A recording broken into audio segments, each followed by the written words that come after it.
Dear MLAs, మీరు మారాలి.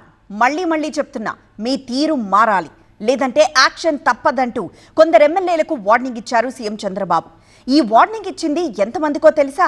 ఏకంగా 35 మంది ఎమ్మెల్యేలకు. ఇంతకీ పార్టీకి తలనొప్పిగా మారిన ఆ నేతలెవరు?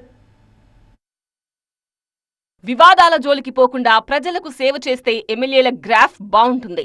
ప్రజాప్రతినిధుల పనితీరు బాగుంటే పార్టీకి మంచి పేరొస్తుంది. అలా కాదని ఎవరైనా గాడి తప్పి తప్పుడు పనులు చేయడం, వివాదాల్లో చిక్కుకోవడం లాంటివి చేస్తే చర్యలు తప్పవంటున్నారు సీఎం చంద్రబాబు.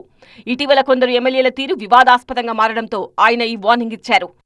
ఇప్పటి వరకు దాదాపు 35 మంది ఎమ్మెల్యేలతో చంద్రబాబు ముఖాముఖి నిర్వహించారు.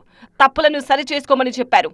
తీరు మారకుంటే ఇంకోసారి పిలిచి చెప్తాం, అప్పటికి మారకపోతే యాక్షన్ తీసుకుంటానంటూ పార్టీ విస్తృత స్థాయి సమావేశంలో సీఎం చంద్రబాబు హెచ్చరించారు. ఇక వైసీపీ తీరుపైన పార్టీ నేతలను అప్రమత్తం చేశారాయన. చిల్లర రాజకీయాలకు వైసీపీ తెరలేపిందన్నారు సీఎం చంద్రబాబు. ప్రతిపక్షంలా వ్యవహరించాల్సింది పోయి విషవృక్షంలా మారిందన్నారు. ప్రభుత్వం చేస్తున్న మంచి కనబడకుండా చేయడమే లక్ష్యంగా వైసీపీ పనిచేస్తోందన్నారు. వైసీపీ తప్పుడు ప్రచారాన్ని తిప్పికొట్టకపోతే జనాల్లోకి తప్పుడు సంకేతాలు వెళ్తాయన్నారు. ఎప్పటికప్పుడు వైసీపీకి స్ట్రాంగ్ కౌంటర్ ఇస్తూ ముందుకు వెళ్లాలని పార్టీ నేతలకు సూచించారు. పార్లమెంటు పార్టీ కమిటీల కూర్పుపైన చంద్రబాబు చర్చించారు. 34 మంది సభ్యులతో కమిటీ ఏర్పాటు చేస్తామన్నారు. అందులో 7 ఉపాధ్యక్షులతో పాటు అధికార ప్రతినిధులు, కార్యదర్శులు సభ్యులుగా ఉంటారు. పార్టీ కమిటీలు బలంగా, యాక్టివ్గా ఉండాలన్నారు. డమ్మీలు, వీక్గా ఉండేవాళ్లను పెడితే నష్టపోతామన్నారు సీఎం చంద్రబాబు.